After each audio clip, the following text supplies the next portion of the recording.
Greetings and salutations, everyone. My name is Andrew Kupp, and welcome to my YouTube channel. Today, I'm going to be talking about my Week 12 wide receiver rankings for the 2024 fantasy football season. Over the course of today's episode, I'm covering all topics related to the wide receiver position, beginning with matchups, identifying the most advantageous matchups going into Week 12 based on how many fantasy points these defenses allow to our wide receivers. Then after which, we'll go ahead and transition into talking about my top 36 wide receiver rankings. I'll talk about each of these players on an individual basis. So if you're looking for my thoughts on a specific player, travel down to the description of the video. Down there, we have timestamp available like we do in every single video. While you're down there, if you haven't yet already, of course, subscribe to the channel because we're making daily content. But not only that, also live streaming every single day later tonight, starting at 7 p.m. Pacific Standard Time. If you have any questions regarding potential waiver wire pickups, potentially trade options, and or starter sit questions for Week 12, be sure to swing on by. I'm more than happy to help. Outside of that, let's get into today's content, shall we? Beginning with matchups at the wide receiver position. From weeks 6 through 11, we've gone ahead and isolated receiving stats allowed by each individual defense. So, the Baltimore Ravens, Falcons, Saints, Texans, Seahawks, Browns, etc. are the most advantageous matchups going into the week based on receptions, receiving yards, and receiving touchdowns allowed in terms of a fantasy point per game average since week 6. Because what happened in weeks 1 and 2 is not relevant as to what has happened as of late in regards to these defenses as players have improved, regressed, injuries have taken place, etc. Therefore, as we approach this week, we want to take advantage, of course, once again, the Baltimore Ravens matchup. Players like Quentin Johnston, who continue to score touchdowns every week, McConkey, as a rookie wide receiver, continuing to develop into a monster for that offense.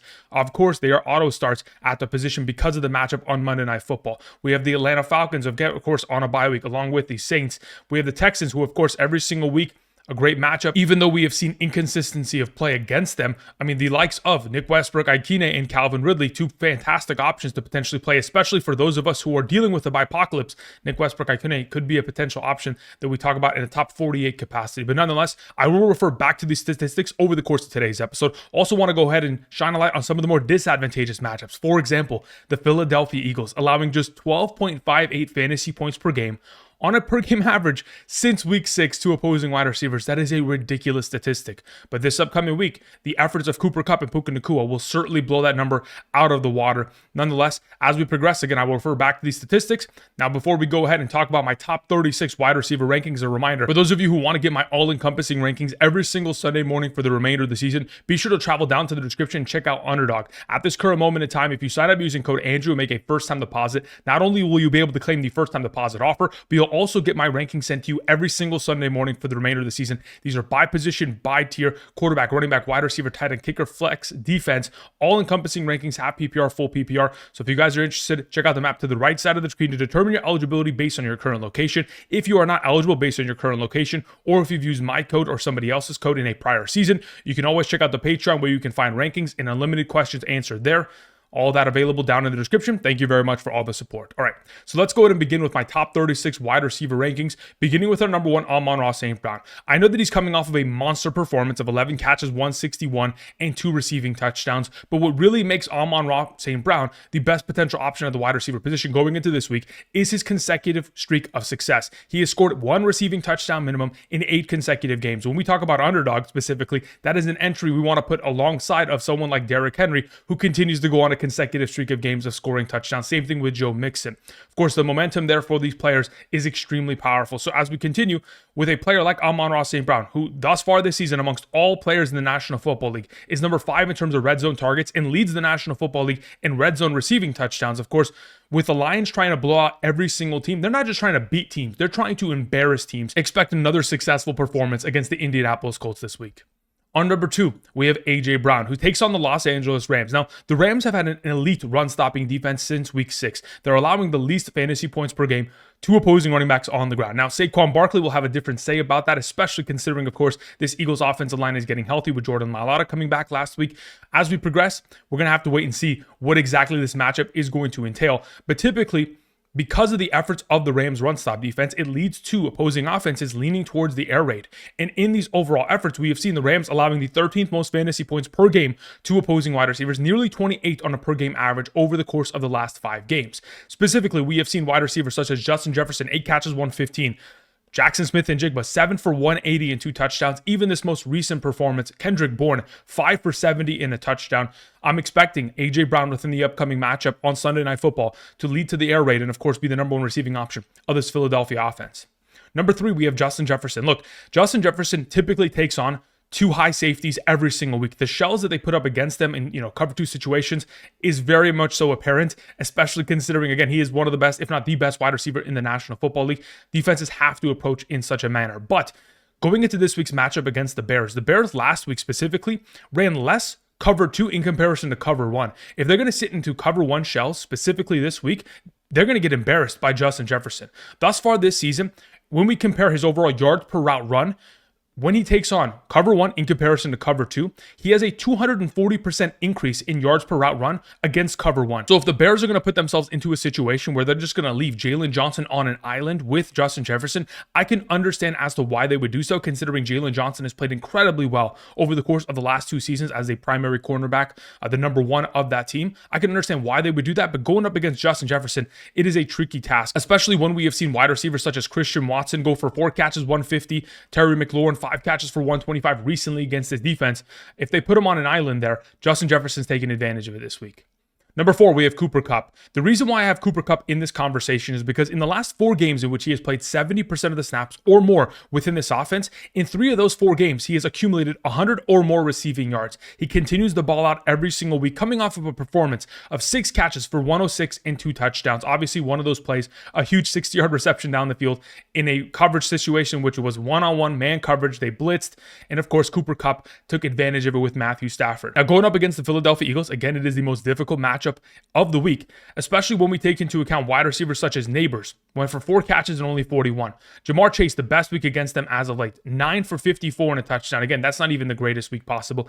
BTJ, 2 for 22, Lamb, 6 for 21, and McLaurin last week, 1 catch for 10 yards. Wide receivers are getting shut down. Quinyon Mitchell will probably be lined up against Puka Nacua, which will lead to Cooper Kupp being the primary threat within this offense going into the week. Number 5, we have Nico Collins, who, again, had his lowest receiving yard total since week 16 of the 2023 season. It was a 10-game span in which he was able to surpass 60 or more receiving yards. And there's a reason why we put in that entry via Underdog on Monday night. But unfortunately, an 80-yard receiving touchdown called back on the first play of the game. And later in the game, a 33-yard reception also called back. But hey, we'll go ahead and continue to progress because we know that Nico Collins is one of the best wide receivers in the National Football League. Prior to his injury, was averaging over 22 fantasy points per game in a half PPR and has an opportunity of taking on a division rival such as the Tennessee Titans, in which, of course, they're in the middle of the pack matchup. They're allowing 25.37 fantasy points per game. We've most recently seen Justin Jefferson, 6 catches for 81. Jordan Addison, 3 for 61 and a touchdown. Hopefully, Nico Collins can take the top off of this defense and find even more potential upside within the upcoming performance. Moving on to our number 6 to begin the A tier, we have Tyreek Hill. Look, Tyreek Hill, as long as the opportunity continues to build, going forward, he's going to get himself even higher upside performances. And this upcoming week, he takes on the New England Patriots, which even earlier this season with Tyler Huntley as a starting quarterback against the Patriots, 10 targets, 6 catches, 69 and 9.9 fantasy points and a half PPR scoring format. A very promising performance in the absence of Tua Tagovailoa. But now that you have Tua back and hopefully Tyreek Hill coming off of a great performance of 7 catches, 61 and a touchdown, it's only going to build taking on Christian Gonzalez this week. Even if we go back to the 2023 season, we have seen Tyreek Hill find himself success against the matchup, scoring 12.5 and 21.2 fantasy points against them in a half PPR, considering the Patriots are allowing 29.15 fantasy points per game since week 6 to opposing wide receivers, the 9th best matchup, what we most recently saw from Puka Nacua and Cooper Kupp. If that is potentially capable, of course, Tyreek Hill, an automatic start within the upcoming performance. Number 7, we have Malik Nabers. Look, Tommy DeVito is the riskiest overall kind of component of this entire approach. He is the variable that, quite frankly, is just unknown. Going back to last season, Tommy DeVito, the most targets that he had ever sent in the direction of one singular wide receiver was Darius Slayton, and he had targeted him 8 times in a singular game. And he had only targeted him 8 times once in all of the games that he started last season from weeks 9 through 15. So the overall opportunity of Malik Nabers may not be in that 12 to 15 range like we have seen earlier this season, but as long as he is given an ample set of opportunity, 8 to 10 targets, hopefully, we're going to be in a situation going up against the Tampa Bay Buccaneers, the 12th best matchup at the position, in a situation in which they most recently have given up prior to the bye week 16 catches for 228 and a touchdown to San Francisco 49ers wide receivers. D-Hop, 8 catches for 86 and 2 touchdowns. Mooney, 4 for 86 and a touchdown. Bateman, 4 for 121 and a touchdown. Malik Nabers, as long as he is given opportunity, of course, has a lot of upside within the upcoming matchup. Speaking of the Tampa Bay Buccaneers, we have the thumbnail of today's episode. We have Mike Evans, Big Mike, back from his injury. Earlier today, he did in fact practice, and it is said that he's expected to play, which is a fantastic sign, obviously coming off of that hamstring injury. Prior to his injury from weeks 1 through 6 this season, was averaging 7.0 targets per game, but 12.25 fantasy points per game. And when we go ahead and talk about weeks 1 through 6, we're talking about matchups against New Orleans, against Marshawn Lattimore, never plays well, and then against Denver, against Patrick Surtain II. So with two of those matchups pretty much being dead, still averaging over 12 fantasy points per game is very promising, especially when we take into account that the New York Giants have allowed wide receivers to go for over 70 receiving yards in just about every game over the course of the last 2 months here. We're talking about Pickens, AJ Brown, Higgins, Chase, Lamb, etc. Every wide receiver is going over 70. Expect, Mike Evans, a caliber of this wide receiver, to not only get his 70 yards, but hopefully a touchdown within the upcoming performance here. Moving on to our number 9, we have Terry McLaurin, who's coming off of a very disappointing performance of 1 reception and 10 yards. And everyone said, hey, Quinyon Mitchell locked him down. They were triple covering him at times, okay? They were locking down Terry McLaurin, and there's a reason why, of course, Jaden Daniels had to continue to check it down to someone like Austin Eckler because nobody was open in those scenarios. Nonetheless, going into this week, we should find ourselves with a lot more potential for success, especially considering in the games in which Terry McLaurin thus far this season has been given 6 or more targets, he's averaging nearly 14 fantasy points per game, 13.9 to be exact. In games in which he has been given less than 6 targets this season, of course, only a 6.37 fantasy point per game average. He's had ups and downs as of late over the course of the last 4 games. He's either going over 100 yards or going less than 20 yards. And hopefully this week, considering they're taking on the 8th best matchup at the position, taking on the Dallas Cowboys, which we have most recently seen wide receivers such as AJ Brown, 5 for 109, Mooney, 5 for 88 and a touchdown, Deebo, 4 for 71, Jamo, 3 for 76 and a touchdown. I mean, if it wasn't for those, plays getting called back for Nico Collins, he would have went for over 150 yards and a touchdown. I'm expecting Terry McLaurin to get back on track this week. Number 10 to begin the B tier, we have Puka Nacua. The only reason I've moved down Puka Nacua into this conversation is because of Quinyon Mitchell. Thus far this season, in terms of his overall coverage, he's only allowing 2.3 receptions per game and 27.4 receiving yards per game to opposing wide receivers that he matches up against. And my expectation would be that he's going to follow Puka Nacua within the upcoming performance, especially when we take into account the wide receiver performances against the Philadelphia Eagles as of late. The number 1 wide receivers, Nabers 4 for 41, Chase 9 for 54 and a touchdown, BTJ 2 for 22, Lamb 6 for 21, and McLaurin 1 for 10. If we're going to be in a situation in which Puka Nacua doesn't have himself an upside performance, it would be because of the efforts of this Philadelphia defense. That being said, Puka Nacua, in the last 3 full games he has played within this offense this season, getting himself a base minimum of 9 targets per game, 7 receptions per game, and 98 receiving yards per game. I still have him as a top 10 receiver because I still expect him to ball out nonetheless. Moving on to our number 11, we have CeeDee Lamb. Look, CeeDee Lamb, as long as Cooper Rush is going to throw the ball 55 times in a singular game, we're going to expect him to get his opportunity share. 12 targets out of the 55 passing attempts. Again, it's going to continue to persist. But if we're going to be in a situation in which Cooper Rush is only going to throw the ball 30 times this week, it's going to be a little bit more tricky, especially considering we have a matchup against the Commanders, the 3rd most difficult matchup at the wide receiver position, on top of the fact that there's a possibility in which Marshawn Lattimore could return, obviously most recently traded to the Washington Commanders prior to the trade deadline. If he joins this team and potentially lines up against CeeDee Lamb, it could be a little bit more difficult, but expecting a negative game script and a lot of opportunities sent in his direction, still a top 12 option at the wide receiver position, even without touchdown upside. Moving on to our number 12, we have Courtland Sutton. Look, Courtland Sutton has been great as of late. In each of the last 4 games he has played, getting 8 or more targets every single week, coming off a performance of 7 catches for 78 within a game in which 4 other receiving options scored a touchdown. And of course, Courtland Sutton was the odd man out. This offense for the Denver Broncos should be able to completely boat race the Las Vegas Raiders defense, especially considering, again, Courtland Sutton being the favorite target of Bo Nix. Eventually, he's going to get himself those touchdowns. We're not too worried about it. With Courtland Sutton getting himself a base minimum of 70 receiving yards each of the last 4 games, as soon as he scores that touchdown, the overall upside in the top 12 capacity is going to be solidified within the upcoming performance against the Raiders. Number 13, we have Jauan Jennings. Look, Jauan Jennings has played completely out of his mind. In the 3 games this season thus far, that he has played 80% of the snaps or more, he has been given 12, 11, and 11 targets. In those 3 games, getting himself a 31.5% target rate. So that means on 31.5% of the routes that he is running, he is being targeted on. Obviously coming off of back-to-back weeks of incredible performances. And in those last 2 games, 6 missed tackles forced and 57 yards after the catch. He has purely become the number one receiving option of this offense. And yes, we do still expect George Kittle to return, but even in his return, it seems like Jauan Jennings is the safety blanket of Brock Purdy after he has returned from his hip injury earlier this season. They take on the Green Bay Packers, which is certainly a difficult matchup, but we have recently seen wide receivers like Chicago, 17 catches for 168 as a total. Amon-Ra St. Brown, 7 for 56 and a touchdown. BTJ, 3 for 60 and a touchdown. It's not impossible to succeed against them, especially with a high volume of opportunity in hand. Jauan Jennings should be an auto start once again this week. Number 14, we have DK Metcalf taking on the Arizona Cardinals. DK Metcalf looked healthy last week. That's all we wanted to see. Was he healthy coming off of the bye week, which is again was much needed considering his knee injury. Now going into this upcoming matchup against the Arizona Cardinals, it's a middle of the pack matchup. They're allowing nearly 26 fantasy points per game to opposing wide receivers. And of course, we're anticipating to see a negative game script in which the wide receivers of the Seattle Seahawks, DK Metcalf, Tyler Lockett, JSN, to find themselves an abundance of overall success, mainly because the Seahawks typically early in games, specifically in the first half, in the last 3 games in which they have played, they're averaging about 8 points in the first half, which isn't going to get it done. So if you're going to be in a situation in which the Arizona Cardinals are going to take an early lead and force them into a negative game script, expect a lot of opportunity for DK Metcalf, who is their deep receiving threat. In his return, obviously JSN had gone back to being a short receiving option in comparison. DK Metcalf's trying to take the top off of the opposing defense and of course find himself the overall upside of hopefully scoring a touchdown this week. Number 15, we have George Pickens. Look, George Pickens, 74 plus receiving yards each of the last 4 games with a starting Russell Wilson. It's a very promising start with this overall tandem. Now, this week they take on the Browns, the 6th best matchup at the position, allowing 31.5 fantasy points per game to opposing wide receivers.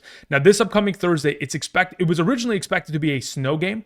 And then yesterday it was expected to be a 95% chance of rain. Now that I look at the update today, it says a 60% chance of rain. Every single day that kind of passes here, it's becoming less and less of an overall worry. That's why I have George Pickens in this conversation. By the time we get to kickoff on Thursday Night Football, I expect there to be probably no rain, or if any rain at all, it's still going to be a limited amount to where it's not going to impact George Pickens negatively. Coming off of a week of 12 targets, 8 catches, 89 against Baltimore, I would assume that he could do similar damage, if not more, against the Cleveland Browns secondary this week. Number 16, we have Jaxon Smith-Njigba. We just talked about him recently in regards to DK Metcalf and this attack of this offense being in a negative game script, most likely considering in the first half of games, over the course of the last 3 games that they have participated in, only averaging 8 points as a team. So if you're going to be in a negative game script taking on the Arizona Cardinals, expect for JSN to get himself a lot of opportunity. Now, obviously, he's coming off a performance of 11 targets, 10 catches, and 110 receiving yards. Incredibly impressive. The last 2 games he has played, he's been able to go over 110 receiving yards in each of them with ample opportunity. So the question is that opportunity going to continue? When we compare his most recent performance against San Francisco in comparison to that Rams game, his ADOT went from 20.3 to 8.5. The deep receiving threat is DK Metcalf. Now that he's back in the lineup, JSN has gone back to being the primary slot receiving option. But thus far this season, in the 4 games in which he has been given 10 or more targets, he's been able to surpass over 100 receiving yards in 3 of those 4 games. All you have to do is give him opportunity and he's going to find success.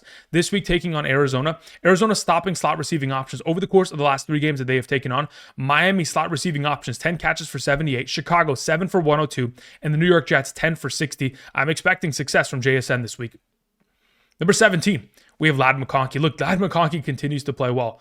Coming off of another performance in which late in the 4th quarter was able to pretty much save his entire fantasy performance, but now has an opportunity of taking on the Baltimore Ravens. Look, the Baltimore Ravens are allowing the most fantasy points per game to opposing wide receivers all season long. We've seen performances such as Tillman go for 7 for 99 and 2 touchdowns, Sutton for 7 for 122. Chase, of course, had his legendary performance of 50 fantasy points, 11 for 264, 3 touchdowns, and most recently, George Pickens, 8 for 89. If we're going to be in a situation in which, of course, it's going to be a pass-heavy attack, in games in which Ladd McConkey has had himself 7 or more targets, averaging nearly 11 fantasy points per game and a half PPR, I expect even more potential for upside in that circumstance this upcoming week. Number 18, speaking of the Ravens matchup, of course, as the 2 hardballs take on each other, we have Zay Flowers taking on the Los Angeles Chargers secondary and defense that quite frankly hasn't played well as of late. And considering this is implicated to be one of the highest scoring games of the week, hopefully that implies that Zay Flowers is going to be given ample opportunity to find success. Now, last week he was saved by his receiving touchdown, but hopefully this week gets himself a lot more utilization within the receiving game and finds a lot more potential for success, mainly because the Chargers are the 7th best matchup at the position, allowing 31 plus fantasy points per game to opposing wide receivers. These are the most recent performances of wide receivers against the Los Angeles Chargers secondary, considering the volume of injuries that they have sustained over the course of the season. Of course, Chris Olave, 8 for 107. Tillman, 6 for 75 and a touchdown. Ridley, 5 for 84 and 2 touchdowns. Higgins, 9 for 148 and a touchdown. And of course, Ja'Marr Chase, 7 for 75 and 2 touchdowns. We'd expect that Zay Flowers should find himself a lot of success within the upcoming matchup and the shootout. Number 19 to begin the D tier, we have Marvin Harrison Jr. taking on the Seattle Seahawks. Look, Marvin Harrison's overall opportunity share has not been great. His overall target counts in the last 4 games, 6, 7, 5, and 5. So in comparison to a lot of these other wide receiver options that are getting themselves double-digit targets, for example, like a Jauan Jennings coming out of nowhere and dominating at the point of attack for his offense, Marvin Harrison is oftentimes an afterthought, unfortunately. And because of the situation, his overall fantasy point contributions have shown that. Specifically, the last 4 games that he has played, 3.6, 20.1, 2.4, and 13.9. In the games in which he is succeeding, he is getting himself similar opportunity share, but scoring touchdowns in those games specifically. So despite the opportunity, he can find himself success, but at times could easily fall off the cliff and be a complete no-show. Luckily, this week he takes on the Seattle Seahawks, the 5th best matchup at the position, allowing nearly 32 fantasy points per game. We have seen wide receivers such as Jauan Jennings, 10 catches for 91 and a touchdown. Kupp, 11 for 104. Demarcus Robinson in that game, 6 for 94, 2 touchdowns. Khalil Shakir, 9 for 107. Even Keon Coleman in that same game had himself a great performance. We have seen wide receivers dominate. Hopefully, Marvin Harrison is next on the list to do so. Number 20, we have Deebo Samuel, who is a wide receiver that as of late, again, I'm beginning to lose trust in at times because, again, Brock Purdy is showing us who he believes and trusts in.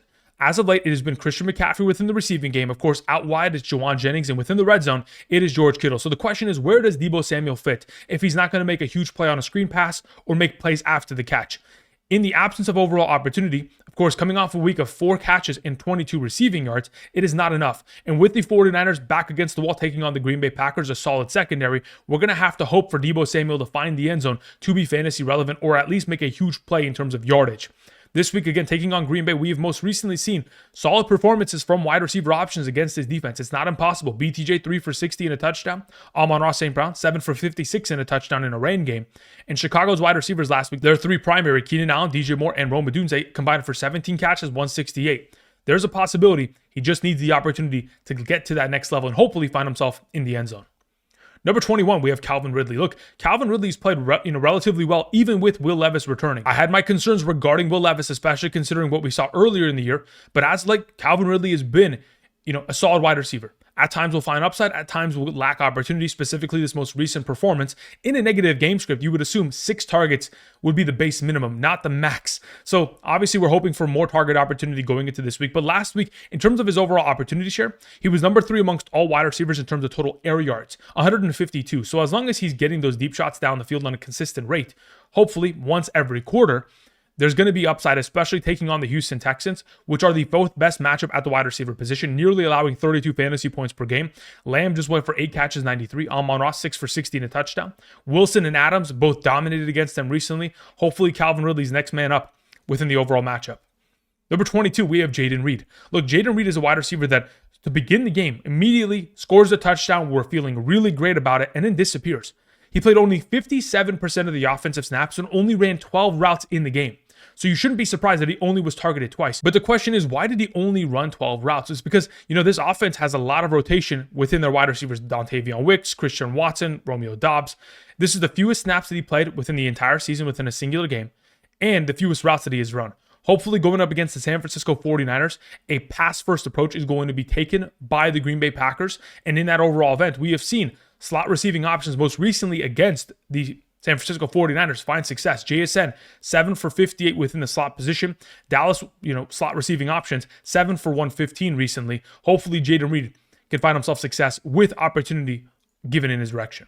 Moving on to our number 23, we have Quentin Johnston. Look, Quentin Johnston, thus far this season, he's averaging 2.7 fantasy points per target in a half PPR scoring format. He has scored a touchdown in 5 of the last 7 games he has played. Again, balling out every single week. Last week, led all wide receivers in terms of total air yards, 179 total.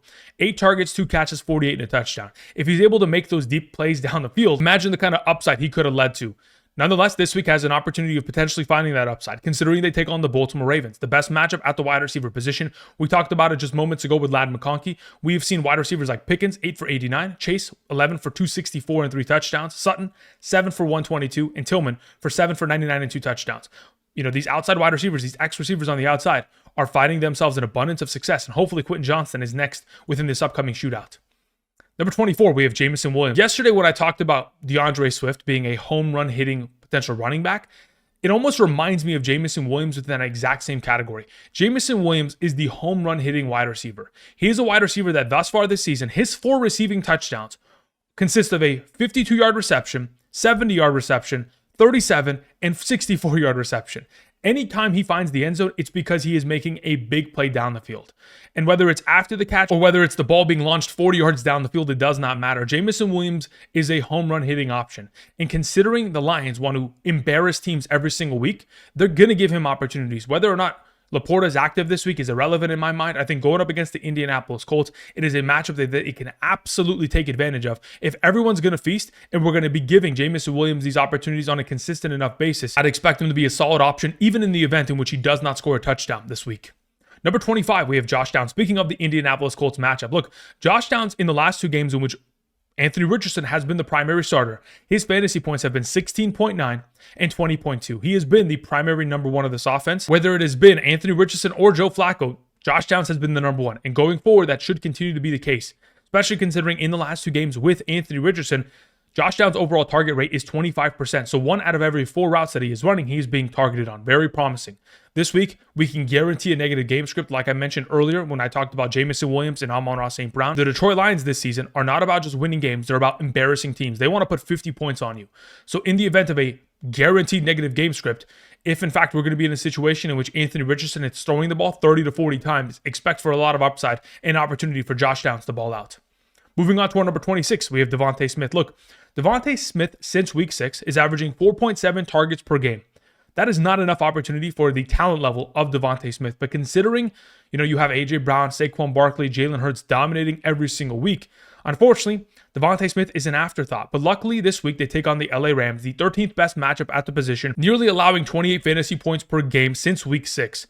And considering we're going to be in a situation in which, of course, this run-stop defense of the LA Rams has played incredibly well. Hopefully, it'll lead to more target opportunity for someone like DeVonta Smith to ball out. We have most recently seen wide receivers such as JJ, 8 catches, 115, JSN, 7 for 180 and 2 touchdowns, Kendrick Bourne, 5 for 70 and a touchdown against this LA Rams secondary. Hopefully, DeVonta Smith can find himself upside within the upcoming performance, but the lack of opportunity just won't suffice at this current moment in time. Moving on to our number 27, we have DJ Moore. Look, DJ Moore, the quick screen game is going to be necessary to make sure that he gets touches. But we still want to see him get opportunity deep down the field, which again, typically it has been Romeo Doubs within that category. So as we continue, we're just going to hope that the quick screen game is going to keep him afloat. Maybe he can go ahead and make a couple defenders miss. And in these upcoming opportunities against the Minnesota Vikings, the 11th best matchup at the position, a matchup in which we have seen Amon-Ra 8 for 112 and a touchdown, Kupp 5 for 51 and a touchdown. Puka in the same game, 7 for 106. Nick Westbrook-Ikine coming off of a week of over 100 yards and a touchdown. Hopefully, DJ Moore can find himself upside in a negative game script in which this team is throwing the ball for majority of the upcoming contests. All right, moving on to our number 28, we have Tank Dell. Look, Tank Dell, his overall upside is going to be limited on the potential of CJ Stroud. The overall inaccuracies of CJ Stroud, especially from what we most recently saw on Monday night, was quite surprising, to be honest. The fact that he is missing targets that badly it makes me concerned about the overall potential of CJ Stroud. But Tank Dell, again, is still going to be the number 2 receiving option of this offense.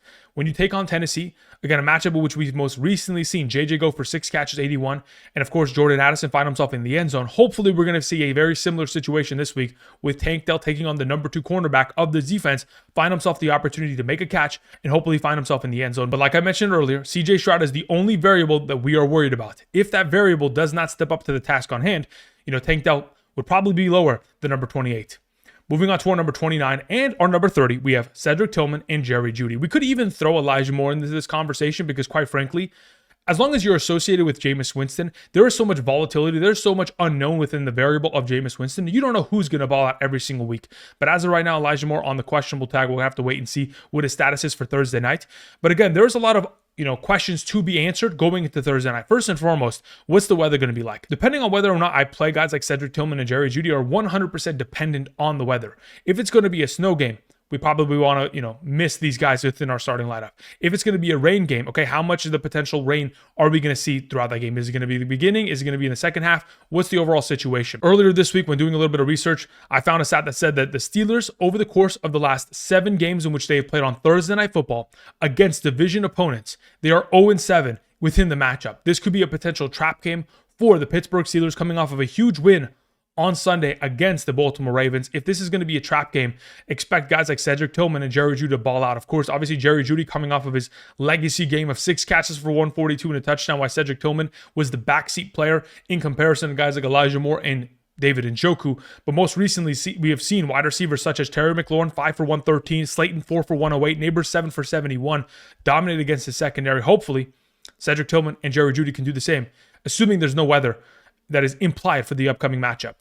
Moving on to our number 31, we have DeAndre Hopkins. Look, the fact of the matter is, we have seen wide receivers play well against the Carolina Panthers. And even though Kelsey and Diop went disappearing last week, that is the classic Chiefs. Hopefully this week in a matchup in which they're able to pour it on, coming off of the first loss of their season, we will see DeAndre Hopkins take advantage. We've seen wide receivers such as Courtland Sutton, 8 for 100, McLaurin, 6 for 98, with Marcus Mariota at quarterback, might I add, and Drake London, 6 for 74 and a touchdown. Hopefully DeAndre Hopkins is given the red zone opportunity that he deserves within the upcoming week to balance out his overall performance. Moving on to our number 32, we have Jakobi Meyers. Look, the fact of the matter is, Brock Bowers is the entire offense. There is no other piece that we can truly trust every single week in and week out besides Brock Bowers within the Raiders offense. But luckily this week they take on the Denver Broncos, and it is going to without a doubt be a negative game script. But the only question is, are we going to have ourselves an experience with Patrick Surtain II in which he is going to lock down Jakobi Meyers? Earlier this season, back in week 5, Jakobi Meyers against the Denver Broncos, 9 targets, 6 catches, 72, 10.2 fantasy points. The season prior, in 2023 against Denver, in both games, Jakobi Meyers, over 20 fantasy points. There's a possibility that he could find himself in abundance of success, and hopefully that's going to be the case this week as he gets more opportunity in a negative game script. Moving on to our number 33, Romeo Doubs, who over the course of the last couple games has not only seen an increase in terms of total targets, but opportunity share down the field. Specifically, this last week, week 11, number 13 amongst all wide receivers in terms of total air yards, 113, 10 targets, 6 catches, 65 total to 9.5 fantasy points. Not a bad week. Now, when you take into account that from weeks 8 through 11, he's been number 6 amongst all wide receivers in terms of total air yards and has been able to handle 41% of the Bears' total air yards as an offense. The expectation taken on the Minnesota Vikings, an advantageous matchup, is that Romeo Doubs in a negative game script could find himself unlocking his success within the upcoming week.